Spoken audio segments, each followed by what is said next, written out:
Welcome everybody tuning in today. I'm Billy Mitchell, Editor-in-Chief of FedScoop, and today I'm joined by Army Corps of Engineers CIO Dovarius people. Dovarius, thanks so much for joining us today. Thank you for having me. So Dovarius, I know that within the Army Corps of Engineers, you guys are doing a lot within the coronavirus response, and I want to start our conversation today framed around that response. Mainly, as the CIO, how are you ensuring that IT is playing a critical role in that mission support? Yeah, so one of the things that the Corps has is the Corps has pretty much a no-fail mission. And from a CIO standpoint, as we deliver capabilities, our job within the G6 is pretty much a no-fail mission as well. As we are on the front line supporting the COVID-19 efforts, some of the things that we have done from an infrastructure standpoint as well as an IT standpoint, we have increased our network capacity. We have built our VPN, scaled it up 5,000 to 40,000 users. There's a lot that we've done in efforts of being able to support the ongoing efforts. Over. Great. And so as everybody around the federal government has had to drastically adjust to moving to telework. Obviously, you guys are working in both parts, both supporting on the front lines, but also you have to help keep people connected within the workforce. So what challenges did you face in rapidly moving to telework, and what measures have you taken to keep people collaborating and working connected like they would be on a normal given basis? So the interesting thing is when we first started this telework effort, so the Corps are a very disparate organization. We're in so many locations. So technically we are rather remote when you begin to look at it, 55 districts, 9 divisions, 120 countries plus. So we're spread out all over. However, the emphasis on telework has definitely picked up some. So day one, when we first started, this was about maybe 2 weeks ago, 2.5, 3 weeks ago, we ran into so many issues. The first issue, we ran into a fiber cut. Our local data center is in Vicksburg, Mississippi, and our backup is in Portland, Oregon. So we suffered a huge fiber cut throughout the South. Working with our mission partners, we had to aggressively bring those services back up. That was about an 8-hour outage. So what a way to start off remote working and telework. And as I said before, one of the major things we had to do, we had to increase our VPN capacity because users can't work if they can't get on the VPN.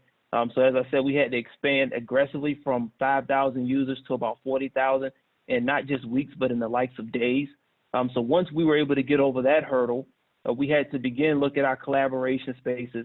We began to look at things such as Skype for Business, such as O365, which are all of the capabilities in which it is we currently have within our collaboration space at the moment. So one of the things that we had to do, we had to begin to see exactly what was the best way to move forward. So being that we had these capabilities, how could we scale them? Because ultimately users had to be able to effectively collaborate. So we've been working with Big Army and headquarters CIO G6, as well as the rest of the department to roll out the use of Teams for a lot of our users, which is a collaboration space in our commercial virtual environment that OSD has supported us with moving forward in. So we as the Army, as well as USACE, have adopted that capability, and we're starting to use that as well. One of the things we also did, we worked to leverage our OWA capabilities from a cloud environment. So now instead of users having to log into the VPN and put that stress on the VPN, they can now leverage their email from capabilities such as OWA, which is a very good alternative to the norm, because having to log into the VPN with over 25,000 users on an average day, the VPN could get kind of maxed out. So we've alleviated a lot of those concerns through collaboration, through chat and those type of things, which has significantly increased our productivity as well as increased a lot of our recovery efforts as well. So talk to me about what you might have done prior to the pandemic. Nobody really saw this coming, but I know across the federal government, agencies have been working on modernization and IT governance and things like that, largely led by the federal CIO Council and OMB, things that are coming through the pike, things like federal data strategy, cloud smart, and other data modernization efforts. So, you might not have foreseen this coming, but I would imagine that some of those efforts really helped now that it's hit, helped with those things like telework and making sure that your network is flexible and that your workforce can get the resources they need and be able to collaborate, as you were just mentioning. Right. So one of our major efforts coming into the FY20 year was to really untether the end user from their desktop. Like I said, we are so disparate as an organization. We're so geographically dispersed. One of the things that we're trying to do now is we're trying to create that workforce of the future type of concept.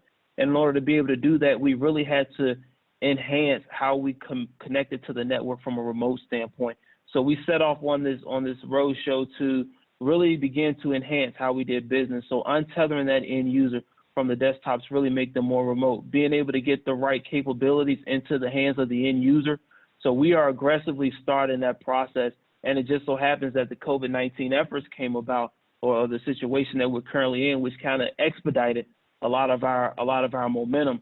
So we are now trying to expand the digital footprint within the core.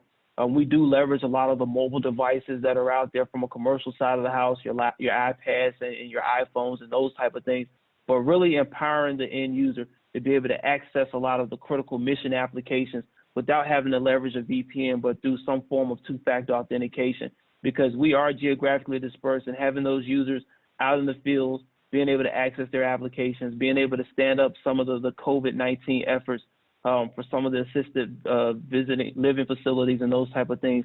We're definitely enhancing how we do business. So that is definitely something that we're looking at. And as a part of our FY20 efforts, we have begun to do that. So it just so happens that those two worlds actually collided. One of the other things that we're looking to do, or that we have started on, we've jumped in feet first with the data strategy, being able to allow our data to be accessible to our users to help make informed decisions. So as we've started down this journey in real time, we're starting to see that, hey, we can use these geographical models. We'll be able to use our common operating picture, access a lot of our data to help us make more informed decisions, to be more forecasted from a futuristic standpoint, to be able to get a better assessment as to how we're doing things. So we are well on our way to modernization here within the core, and we're starting to see some of those things that we're actively doing now to start to show that we're on the right track, because we're actually using it in real world fights going forward. So definitely on that path, and we're modernizing through governance, we're modernizing through IT, leveraging a lot of those things that the OMB, our OMB counterparts and the DoD directives have definitely encouraged us to do through data center, cloud, and other optimization efforts. Awesome. And I know recently when we were talking, you mentioned what you would call a revolutionary, game-changing IT services procurement. Dovarius, what can you tell us about that? Right. So within the core, our efforts are to really embrace or strengthen how we consume IT services. So within the core, as you know, being able to provide those type of services to our end users, enhance how they do business, that's something that we are looking to do in a great and magnificent way. And our IT services contract will be just another enabler to really help us get there, looking at all facets of how we deliver IT, from the end user desktop to the customer support aspects of things, all the way down to the data as a service. Because ultimately we want to ensure that we can deliver the best capability, the best service to our end users, and having a sense of being able to do those type of things, leveraging what we have, leveraging working with various mission partners. That's what we're looking for. We're looking for the very best capabilities to provide to our customers, and having a capability like this will definitely be a game changer for the core as we go forward. So that is we're actively working on that now. Fantastic. And you mentioned fiscal 2020, how you came into the year. Can you tell us what you might have focus for the rest of the year? Obviously, we don't know when this pandemic is going to be over, but what are you looking forward to as we close in on summer and then the end of fiscal 2020? Right now, I'll say one is definitely strengthening the IT governance aspects within the organization. As you know, being able to identify what the actual IT requirements or business needs are, being able to translate that into technical speak. Also, moving forward with our FATARA implementation, which, as you know, FATARA is just another force and function to allow us to be able to tighten up a lot of our data governance aspects. So as an organization, not just an IT organization, but looking at USACE as a business as a whole, and using IT as an enabler, looking at IT as someone that's coming to the table, and not just the technical people at the table that can fix your laptop, but really looking at us as business partners. That's one of the organizational goals that we've put in place from an IT standpoint, because as you know, we run about a $600 million IT organization enterprise-wide. So that's very large in various aspects. Another aspect that we're looking at doing is we're looking at modernizing a lot of our AISs, our automated information systems. Those systems allow us to really move forward. We service the department utilizing those capabilities as well. So we have major business systems, being that of REMIS and RIFMIS, which is our real estate systems, P2, which is our project management system, and even CFMS 2, which is our financial system. We're looking to leverage cloud capabilities with those.